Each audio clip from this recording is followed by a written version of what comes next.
As we gather this weekend for our national convention, we take time to reflect on the 2015-16 year to recognize our accomplishments, reflect on our challenges, and re-envision the future.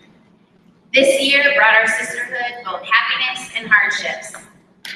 We have learned, we have grown, and we are confident that as we move forward together, we will create a sisterhood that we are proud of, that we feel supported by, and that we feel empowered and empowering others to truly live our mission.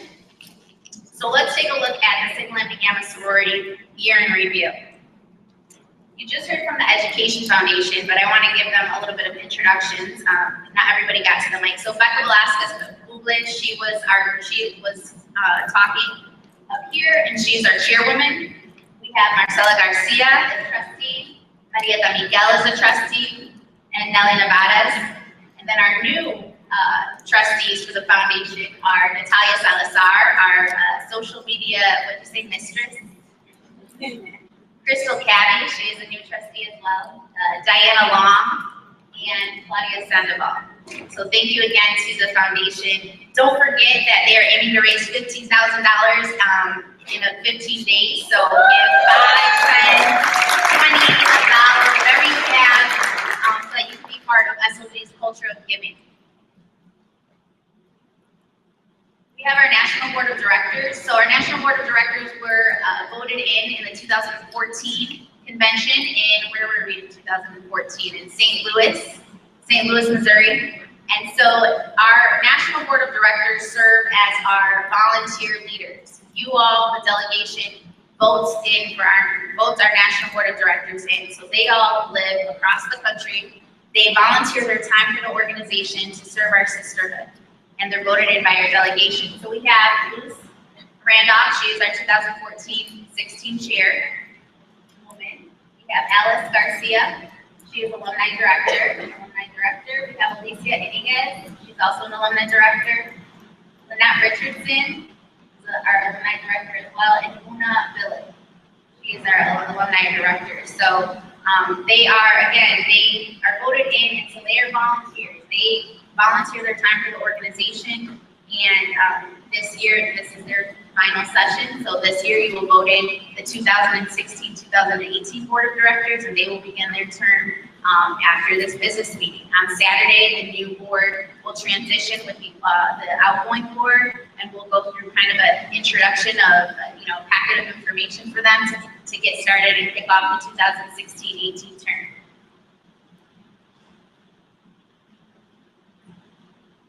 Go to our headquarters staff. So our national headquarters staff, we have right now 6 full-time staff women, we're all women.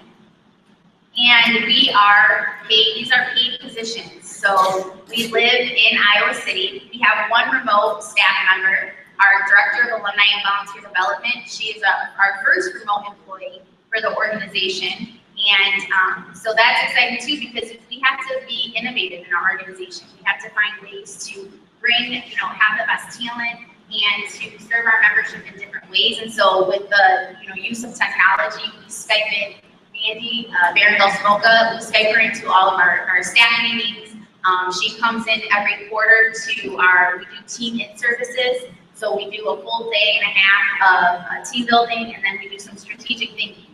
We look at different projects that we have, and so she comes in for that. So it's it's worked really well. Mandy is awesome. She helps our alumni associations and volunteer leaders in our alumni at large, and so that's a first for the organization. Sigma Lambda Gamma is unique in the fact that we are one of the few culturally based, multicultural organizations that have paid headquarters staff. That's huge. Our organization has over 140 entities and over 1,400 active undergraduates and over 1,800 active sisters, and 10,000 plus alumni and sisters across the nation. And so that's really unique to our organization, because you don't see that a lot in Latino-based multicultural organizations. Having a headquarters staff is huge. The work that we do is fueled by all our volunteer leaders, but it's really to see the growth of our staff and how we've developed throughout the years. We should be proud of that as an organization. So, and that is because of you all too. You know, we get paid because we continue to have members and we continue to provide those services. So myself, I serve as the executive director. I started in 2014. Mary Peterson, who was our first executive director, and the Mary Peterson, she served our organization for 25 years. And so I took over for her in 2014, and it's been a great experience working with our staff. They are such an amazing team. I can't say enough about our staff. They work hard, they are passionate about the organization, and they really care about serving you all and meeting the needs of our organization. And so I can't say enough about the staff. They're so awesome, our team. All of Karen Haynes, again, she was outside running registration. She is the right-hand woman at convention. She runs all behind the scenes and does all of that great work, so we really appreciate her. She's been with the organization for 9 years, so she's been around. She knows in and out. She does all of the invoicing and the fiscal, management of the dues coming in, the paperwork processing and stuff. So she's really the operations person. She gets it done on the back end. Jessica Torres, she is our director of engagement. Jessica's been with us since August of 2015, so coming up on her 1-year anniversary with us. And she is she's from OSU, Oklahoma State University, right? So, and she used to live in Dallas, so she's kind of coming home, but we thank her too for her service. And then we have our newest member of staff, Kimberly Waslowski. She is from Grand Valley State University, and she is serving as our director of education. You might have seen Lexi around here, Lexi Cabrera. She took Lexi's position because Lexi is now in grad school, and so she is going to grad school at NIU to get her master's in public administration. And Lexi was an integral part of the team too this whole year, the convention prep series and the presenters that we have coming on Saturday. Lexi, and she came back, she's like, sure, I'll come back. I'm like, can you come back and help us, Lexi? And so she did. So we appreciate Lexi's service. She served with us for 4 years on staff, and the growth and just the growth that I've seen in Lexi is so awesome. So thank you for coming back, Lexi. And then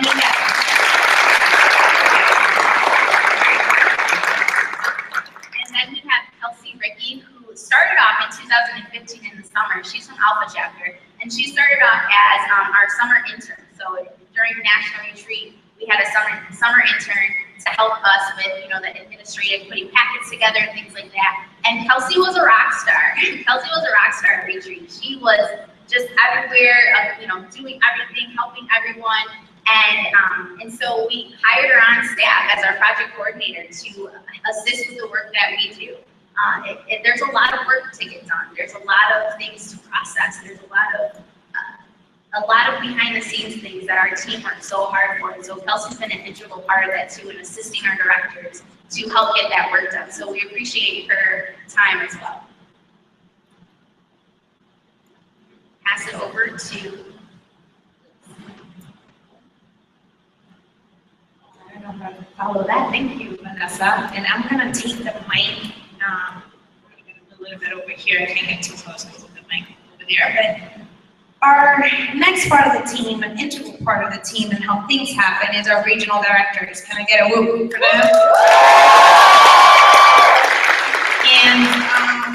And we know them, we see them, we love them, but as members of our volunteer team, I know that the things that we want to see cannot get done if these 11 women were not out there literally working day in, day out, while they're on their full-time jobs, with children or no children, pups or no pups, whatever that may be, really working to get our mission going. So I want to highlight that we have Andrea Murillo from Midwest, Samantha Brooks, Central, Jennifer Olivo, Northeast, Monique Mauricio, Mid-Atlantic,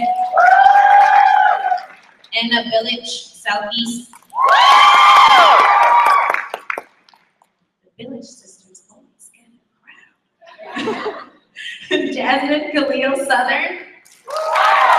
She is one of our newest members into the regional director team, taking over Crystal Silva.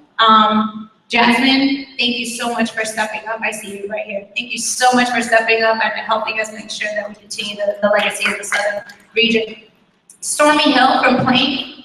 Stormy, she's a new member as well to the regional director team. She'll be transitioning over soon. Julia Rivera. I completely stole that from Alicia. Wendy Temblador, we have a triplet, Village Sisters, we have a triplet. And we also have Daniela Najera, Northwest. Gina Marino, North Central. Again, these women are amazing. I've never been a regional director. I tell them all the time, the passion, dedication, the time, the sweat, the tears. We are appreciative of all the things that you all do, and as your membership here clearly is appreciative as well. So thank you so much. Vanessa went over the headquarters staff. Now we're going to go over our numbers very quickly. Alicia, I'll go ahead and click. I'll get this one back. All right. So as she said, I'm Alicia from Camden Chapter. So we're going to take a look at some of. We're going to take a look at some of our numbers. All right. So here we have collegiate membership for 2015-2016, fall, spring. So from the fall 2014 to the fall 2015 school year, our intake of new members increased. In the fall of 2014, 74 entities took in new members, and this fall, 83 entities participated in new member intake. Associate member retention rate was 87% this fall. This past spring, 84 entities participated in intake compared to 77 last spring. Associate member retention for spring 2016 was 90%.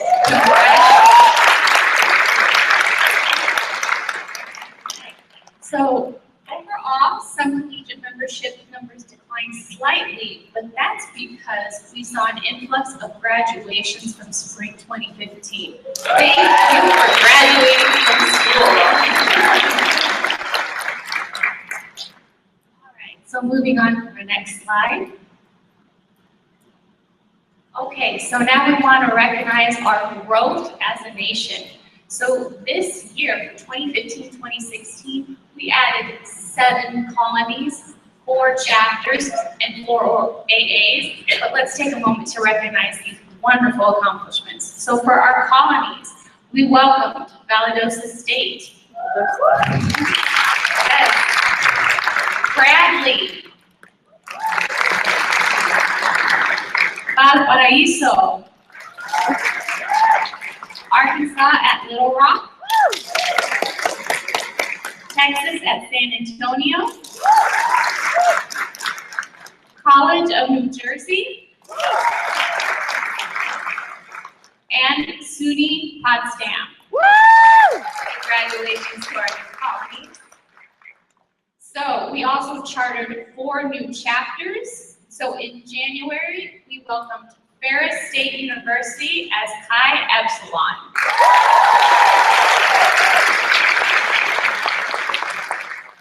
In March, we welcomed the University of Alabama at Birmingham as Psi Epsilon.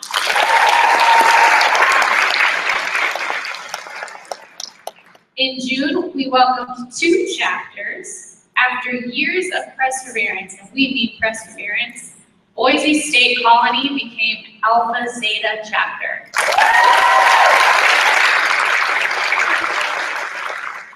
Georgia Southern University, Beta Zeta Chapter.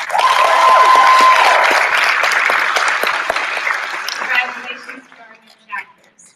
And for our alumni associations, we have some new developments as well.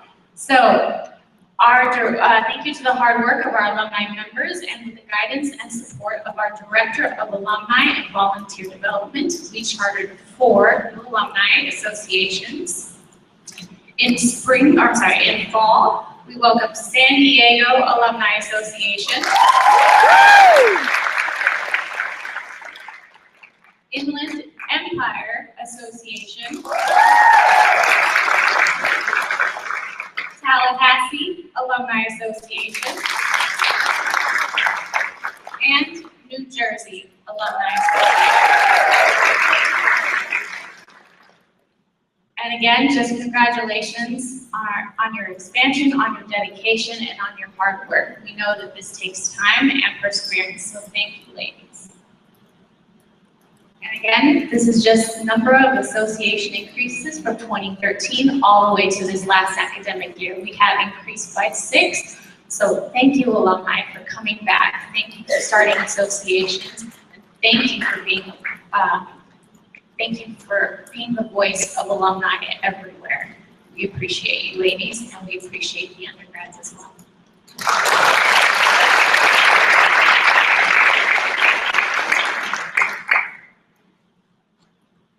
Good morning, ladies. My name is Una Village, and I'm going to take you on a little bit of a roller coaster ride. And what I mean by that, some of the information is going to be great. We're going to be like, yay! And then some of the information is going to be like, aww. So we're going to do that together. Okay, we're going to say yay when it's good, and we're going to say aw when it's bad. So we're going to start positive. So the average entity GPA, as you see, in 2015 to 2016 was a 3.01, which is great.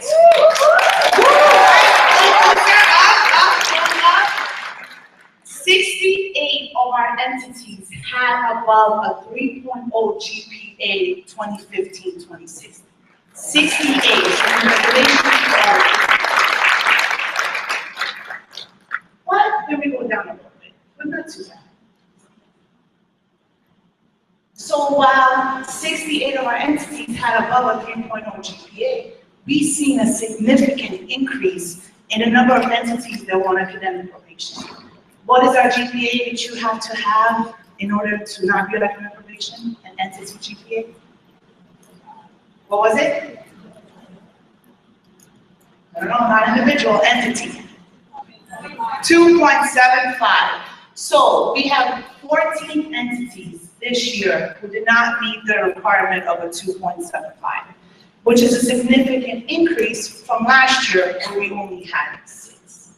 So this means that we have to focus collectively on our academics better, whether it's utilizing Panther Prep or utilizing academic advisors, your scholarship chair. We want to make sure that that number decreases next year and does not increase.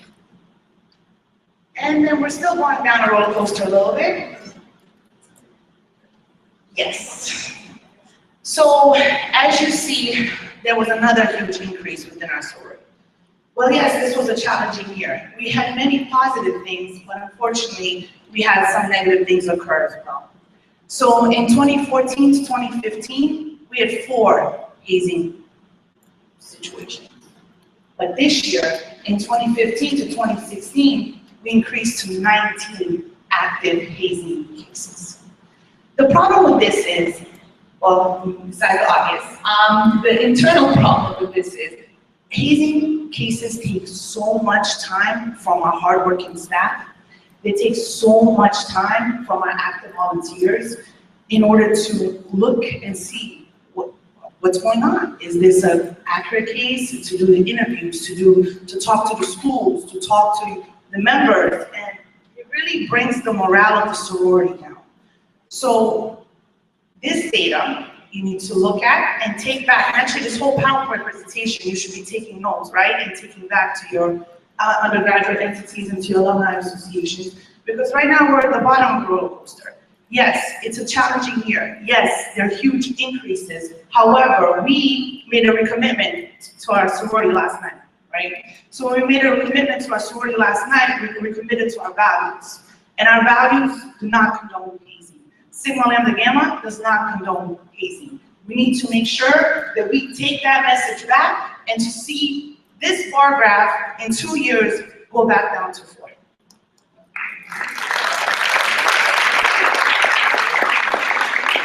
To hit you with a little bit more lower numbers. So we had, sorry. I'm still sharing depressing information. Mo was not. So with the 19 cases of hazing that we had 4 entities who were discharged. 4 entities who lost their charter, and then we had 3 sisters who were terminated due to hazing. So not only did 4 entities lose their status, we had 3 sisters lose their membership due to this. But what goes down must come up, right? I know it's the opposite, but we're going back up. So we're going back up. And we're going to some wonderful news. So Standards of Distinction was a big hit this year.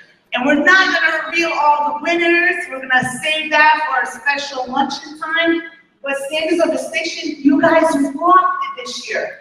And I'm gonna give a special shout out to the Southeast region for being the highest ranked region this year in Standards of Distinction. So that is huge, huge. Congratulations to all of you ladies. And the region, the top entity in our nation was the Iota Beta chapter.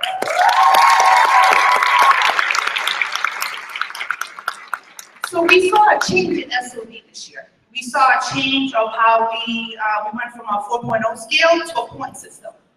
And we had almost all our regions ranked as excellent this year, which is a vast improvement from last year. We realized that areas of improvement within SOD to make it more equitable, accurate, and easier to track and submit. This is thanks to our new Director of Education, Kim. Thank you, Kim. And she will be improving this program in the next fall and in the next spring to make it even more effective, more efficient, more user-friendly, easier to submit, and easier, to get more accurate information. So during the recognition luncheon, those of you, many of you, will be recognized for the wonderful things that you've accomplished during our Standards of Distinction. So big ups to you guys.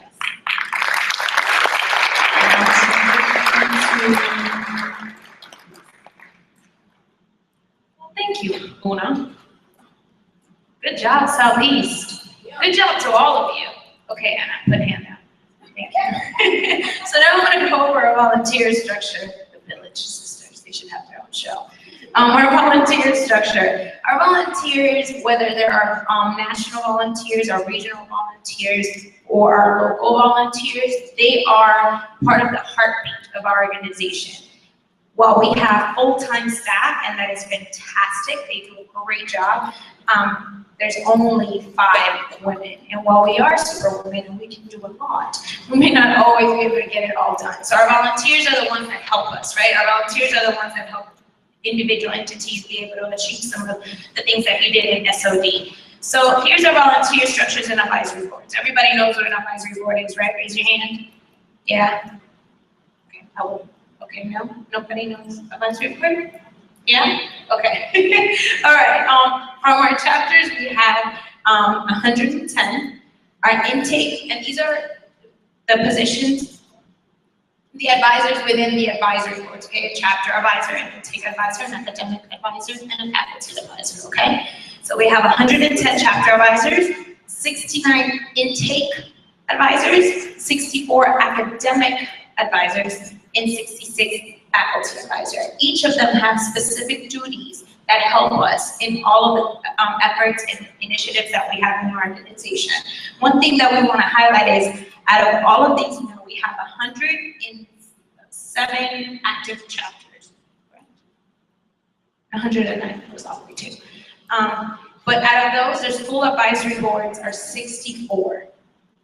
64 entities are functioning with full advisory boards. The rest may be missing one or one of the advisors above, but we're still rising, right? And we want more volunteers to get involved. I want to highlight there was an increase from last year. Last year we had 59 full active advisory boards. This year we have 64. That's a 10% increase according to my statisticians over there. And we want to make sure that while you are all going through each year when your new elections are happening, when you're looking for your advisors, if you lose an advisor for whatever reason, contact the women in the back, your regional directors. Create a partnership with your institutions. Remember, Sigma Lambda Gamma cannot exist on your college campus if the institution doesn't want you to be there, right?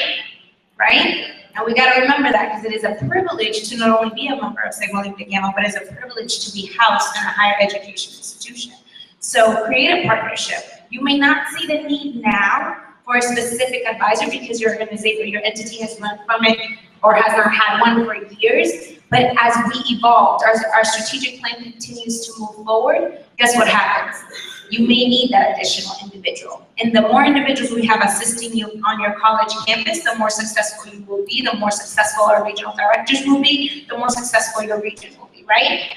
Because we're a collective unit, correct? Oh, no, what occurred? I got you.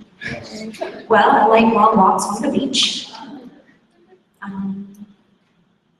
I have homework due on Monday.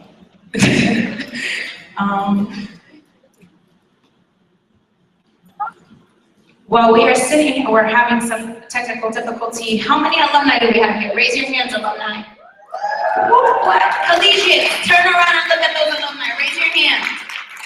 If these alumni, if they're not your regional directors, but if these alumni are in your region, I am putting a challenge out to you. If you know that you need an advisor in your advisory, you know that you need network because you're about to graduate and get a job because the loans are gonna come, trust me, and so are alumni dues. You gotta make sure, gotta keep it real, right? Look at these women, ask them to be involved in your entity. And if they have questions about what it is that you need, don't be afraid to share what it is that you need. Alumni, you're here because you love SLG. Some of us just became alumni. I have been alumni for 15, 20 years or so, but you're still showing a passion. Please, please, please take this from me. Come and get involved with our organization. These women are graduating, and they're graduating at a fast rate, so our numbers are going up in alumni. We need more involvement. I have someone on the floor. Because I have your mic. Sorry.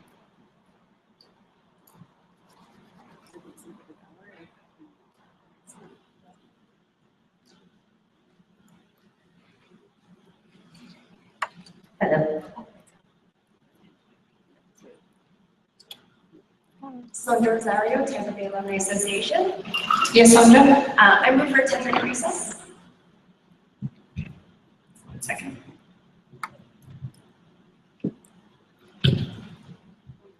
We have a motion on the table for a 10-minute recess. Is there a second? I'm sorry, repeat your name again. Entity? There is a second discussion.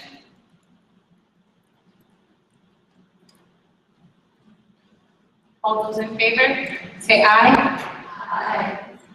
All those opposed, say nay. Abstention? All right, we're gonna have you guys stand up for the vote. We need to, it's majority vote, so therefore I need to see how many. 1 second.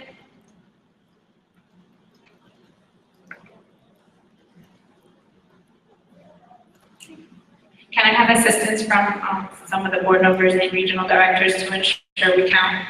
Thank you. All right, the motion on the floor is for a 10-minute recess. I have a second. We are going to now stand for ayes. Those in favor, please stand for ayes.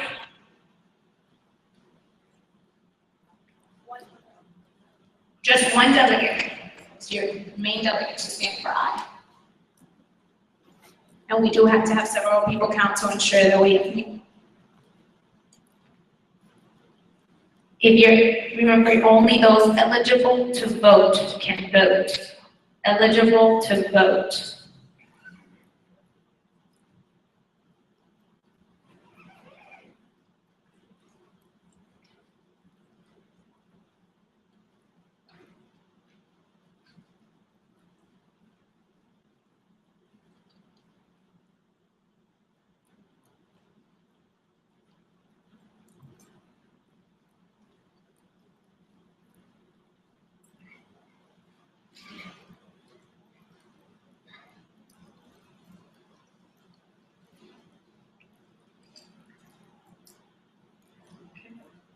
Good.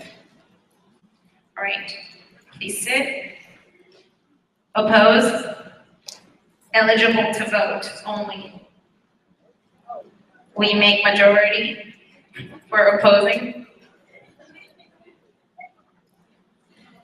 We're still gonna make sure we count just to, keep you up, get the blood flowing to your legs, since we don't know who Richard Simmons is.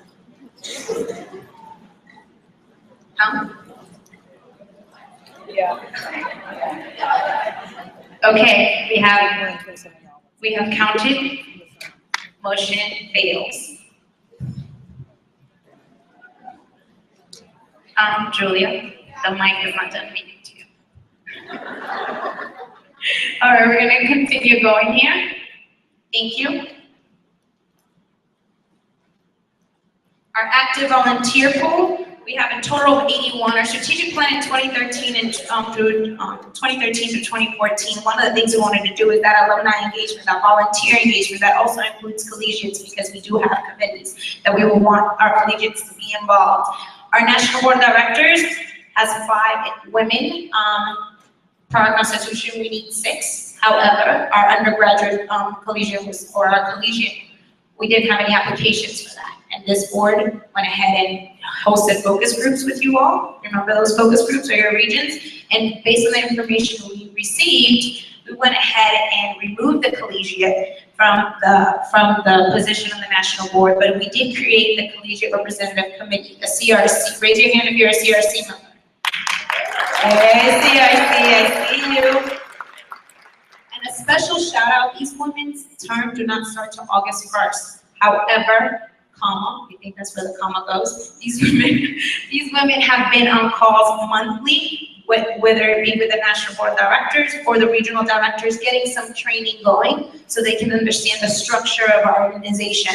So thank you, ladies. We also have our wonderful RDs. There is 11 of those women back there. Our Education Foundation had a 50% growth increase with 8 women now. La Mensajera is our quarterly magazine newsletter that goes out that typically ranges between 3 to 6 women. Right now they're dormant or inactive, but there are 3 women. Our CRC committee, we have 9 individuals. 9 individuals. There are 11 regions. We have 23 applications of women, and 9 have came through. The regions that were not represented were either because there were no eligible members or no one applied for the position. Okay?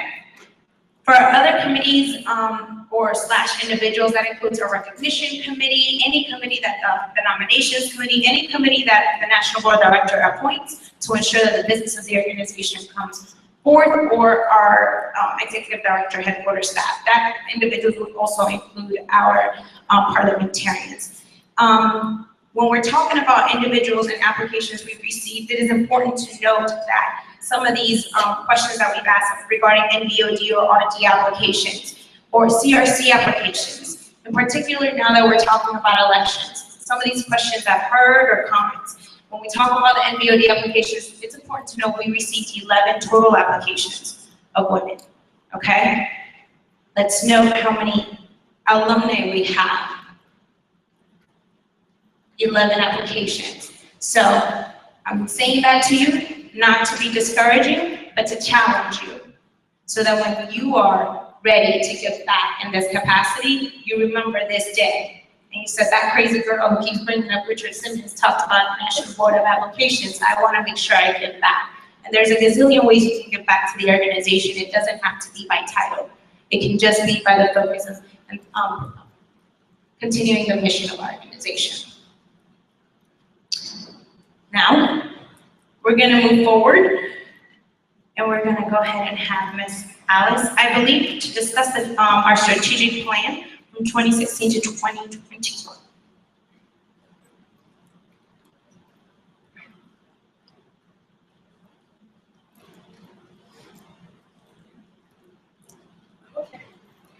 Hi, I'm Alice Garcia. I'm gonna migrate this way because I feel like you guys got a lot of love for me, and you're probably sick of my face by now. So, and you guys haven't seen my face yet, so you're gonna get it now.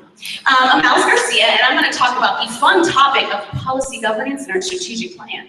So I'm sure that governance doesn't make anybody really excited, does it? You guys probably wish you had the break now. But I'm gonna make it fun. So, strategic plan. When you think of strategic planning and you wonder what the heck does the board do, look at that slide. So you see at the top, it talks, well, I don't know if you guys can see it, but at the top it says end by. And the number one bullet says vision and mission. And so the purpose of your National Board of Directors is to conduct the strategic planning of the organization. And that starts with a vision and a mission. That flows next into having some stated goals and objectives. And that really is the strategic planning process. You have to know where you're going so that we know how to plan to get there. If we're all going to different places, we're not going to get there together. We're going to go to different places, right? For all of you who had travel issues, different places are bad, right? So you want to end up in the right place together at the same time.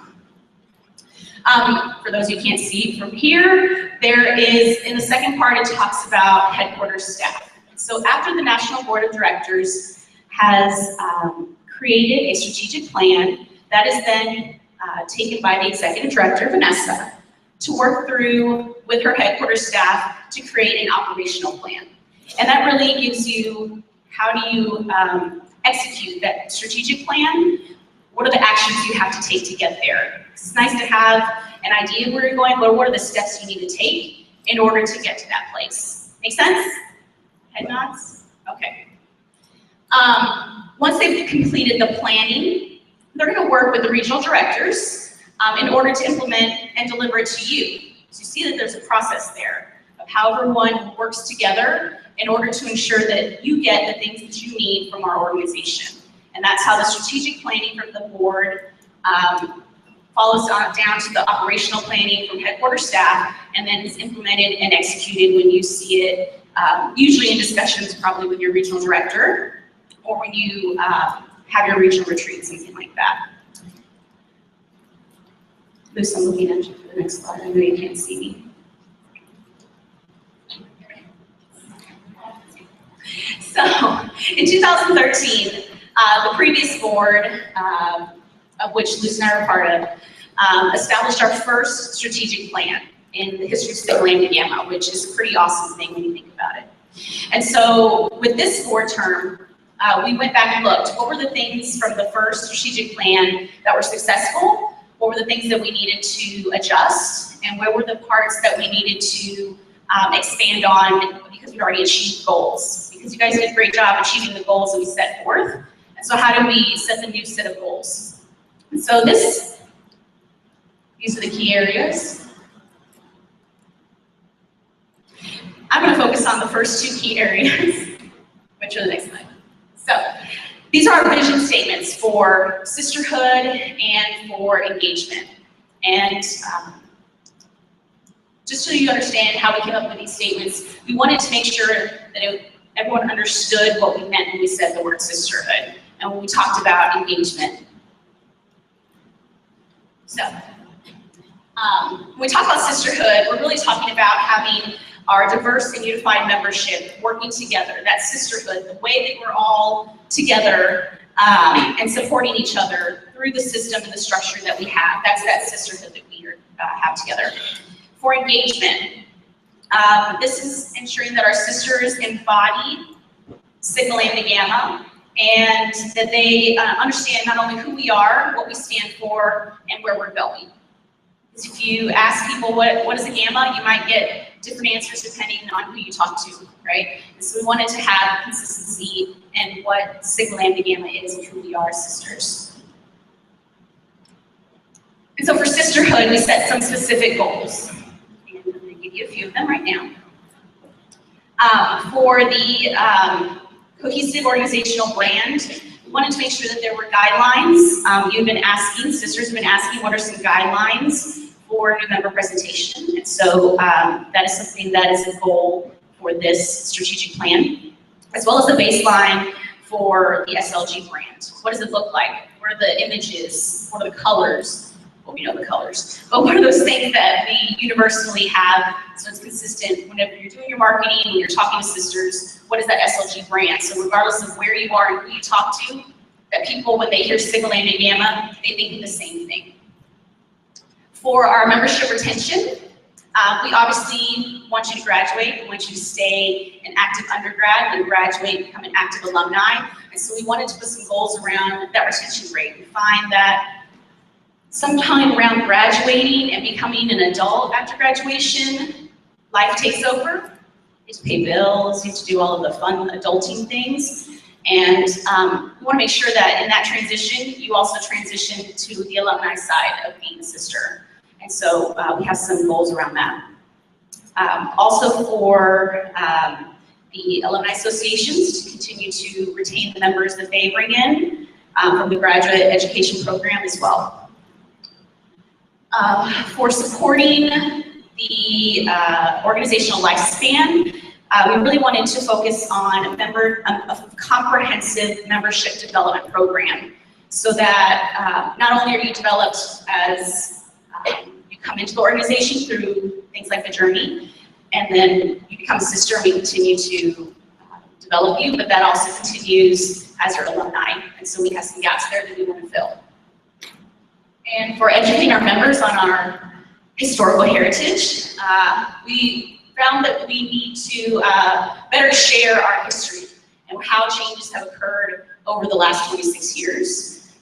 And so right now, if you looked for something that told you our history besides the beautiful banners that you see outside, we don't have anything else to show you. So that's put together and condensed and easy for you to look at. And so that's something that we want to pull together so that you understand the history from our founders to now.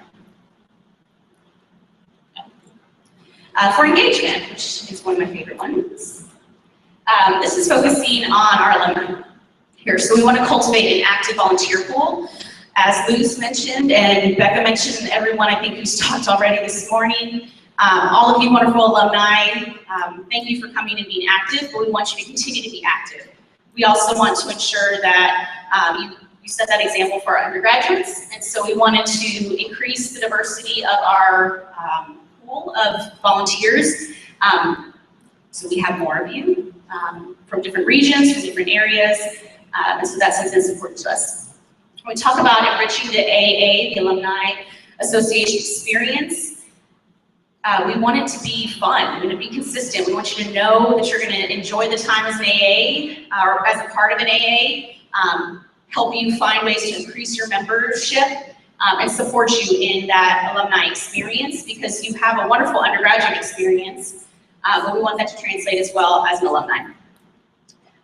For the maintain and enhance member involvement, we want to ensure that there's participation in our initiatives. We'll be discussing some of the focus groups and things that we've asked you sisters and us to participate in. We don't always get the participation that we'd like. So we wanted to find ways to reach out and get your voice from you, and whether it be creative new ways, we really want to harness things that you want for us to hear it. And identify and utilize the culture of donorship. You heard from our Education Foundation. Part of donorship, or the culture of donorship is something that we want to ensure in working with the foundation is instilled as soon as you become a sister, probably even before you become a sister, and knowing that when you become a sister, there's a culture of donorship, and it's an expectation that you give back to the organization however you can, whether it's your time or with your money or your in-kind donations. But we want to instill that culture that's a part of who we are with giving back to the organization. And then enriching our relationships.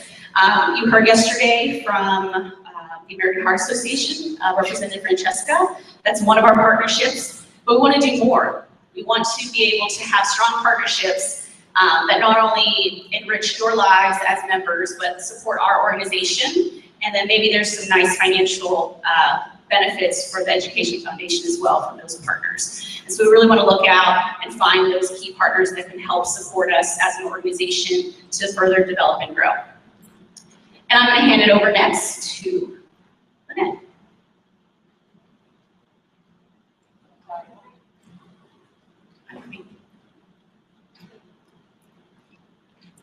Well, it seems the standard has been set for me to stand and walk up and down here to talk to y'all, so I'll continue the standard. Hello, sisters. My name is Lynette Richardson, and I will be talking to you about empowerment and operational excellence. So, empowerment basically says that we're awesome. Sigma Lambda Gammas are beautiful, awesome, educated, but it really doesn't say that, so this is the remix. We are educated, confident individuals who positively impact, inspire, and influence their community, country, and the world. So that's our first topic, and the second being organizational excellence. How do we continue to be fabulous? That's how I interpret it. So Sigma Lambda Gamma structural alignment ensures optimal support and development for the members. So how do we provide the support and continue to develop each other? There are 4 categories in empowerment that we would like to address. First is to promote professional development opportunities for our members. And so what does that look like? That's networking, mentorships, increasing access to professionals, and also establishing a baseline for our current professions and of members. So where are our alumni? What are they doing? What professions are they in? Can we use that to figure out what our undergrads are studying and if they can mentor or network with those individuals? So the second would be increasing knowledge, skills, and abilities of our volunteer leaders. So we have our national board, our regional directors, our EAC members, all of which are volunteers, but how do we help them to better help you, educate you, help you on a daily basis? Third, enhance the members' education experience, and that is by reducing, as Una said, hazing by 50% and increase effectiveness of current collegiate programs. Last, support collegiate members in academic success. And that's basically just evaluating, as I believe it was Alicia did, our academics, past, present, and how we do that in the future. Operational excellence. I'm making this quick, I'm not gonna lie. I wasn't gonna be mad at y'all if you voted to go to the bathroom, because I'm 2 seconds away from the PDAM. So the last part is operational excellence. Establishing cohesive communication, internal and external stakeholders. So we all know that that basically makes sure that internally that we're communicating as best as we can in protocol, establishing a protocol. And we know how easily it gets confused. Even on our day-to-day life, it's no different in the organization. One girl might have said, you know, Sister Keisha was wearing blah, blah, blah, and I saw her with such and such. And then the next one was like, Sister Keisha was such and such where, with such and such, and such and such, doing what? And so next thing you know, it's messed up the message. I told you the remix. So now, we're gonna establish long-term organizational sustainability, culture of information, decision-making, measure sorority programs and progress, financial investment strategy, all the day-to-day operations that you may not see, we have to figure those things out. Take care of it so we can stay here. We are growing and we're growing fast and fast, and so that means we need more. And how do we keep up with those resources and the things that we need? Operational excellence. Last one, adopt a proactive approach to expansion. Colonies, chapters, alumni associations, we talked a little bit about that. Last time for at convention, there was a lot of alum, but it seems like there's a lot with them, right? So we want to know, how do we keep involving our alum? We can't do it without them. They help us. They're our advisors. And how do we continue to expand in that program? That is a wrap on operational excellence. Hopefully, the bathroom is soon to come. Next.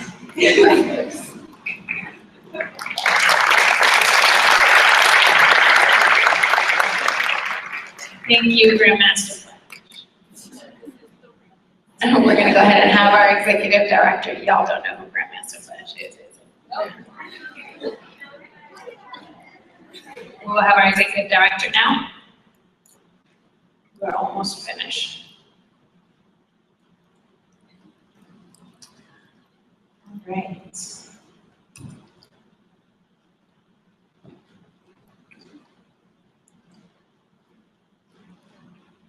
So we shared with you our strategic plan for the 2016-2020 years and some of the goals and some of the objectives and things that we're going to be working on. And so I want to talk to you, and I'm going to invite someone, a guest with us that we have to talk a little bit more about a couple of those areas. So this year was a tough year. And we've had some ups, like Una said, and we've had some downs and some all arounds. And so we've been having some ongoing conversation about this past year, I think from November to really up until a few weeks ago, of how can we look at our organization. And we're kind of, I always use when I talk to people, I say, you know, Sigma and Gamma is kind of in a quarter life crisis because we're 26 years old, and I know I've been 26 years old, and so we're kind of in that growing phase, and there's some growing pains to our organization, and there's some things that we have opportunities to better and to improve, and we have some things that we need to go back and like we talked about our heritage of our organization and founding, and fill in some of those gaps. And so we know that, that's the elephant in the room, right? How many of you are feeling about, you know what, we need to have a conversation? How many of you are feeling like we need to have a conversation, right? We need to have a conversation, and that's okay, because that's what, sometimes we have growing pains. That's why they call them growing pains. When you grow, there's some pain to that. But from pain comes progress. And so that's what I'm hopeful for, because we have an opportunity to truly live our mission, to be sisterly with one another, to support each other the way that we need to be supported, because we are women, and it's hard in this world to be a woman.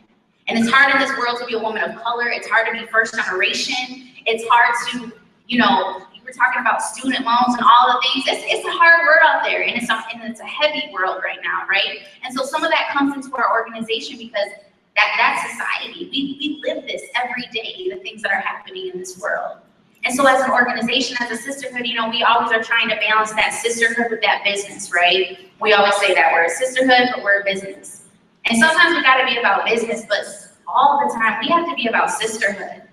And I think when the challenges occur, when things happen this year that we have not happened before, you know, the passing of our sisters, that was hard. We've never dealt with that type of tragedy. The things that are happening in society, and how do we as an organization, what is our responsibility to our members? What is our responsibility to each other? What is our responsibility to our community, country, and the world? And so we're in that phase of trying to recognize, what does that mean? Where do we move forward? And so there's some questions that we don't have answers for. There's some questions and tough conversations that we have yet to have. But this is an opportunity to have those conversations. This is an opportunity to say, we are going to be literally the change that we want to see. And this is an opportunity, and I know it's been a tough year, y'all. It's been a tough year. But with tough challenges comes time for change and opportunities to be the premier organization committed to providing a mechanism of empowerment for all women. And so one of those,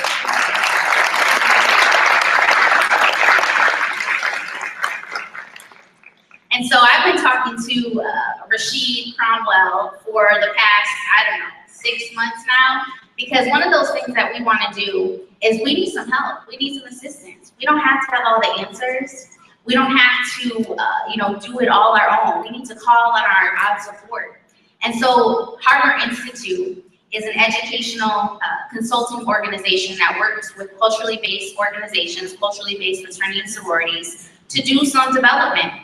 And so we're called on Harbor Institute, and we said, you know what, we need some help in some areas. We need some help with some change management in our organizational structure. We need some help with cultural competency and identity in our organization and what that means to our organization. We're a growing organization. From 1997 to really 2003, we had an exponential growth in our entities. We continue to have exponential growth. And so we said, you know what, we need some assistance. We need to have a conversation. And so I would like to introduce, and we are a little short on time, so I want Rashid, if you want to give me a head nod or something that you're ready, because we're running a little bit short on time. So I'm going to introduce, just come on up here, and we're just going to have a real conversation. So we were trying to work this out.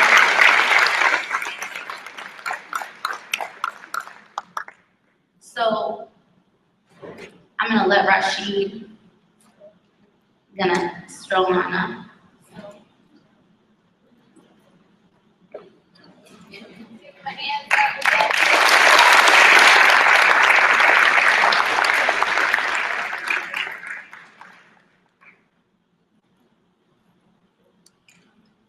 Good morning, ladies. Good morning. Oh, we can do a little bit better than that. Good morning, ladies. Good morning. So I've been speaking for a very long time, and I know that it's time for a break.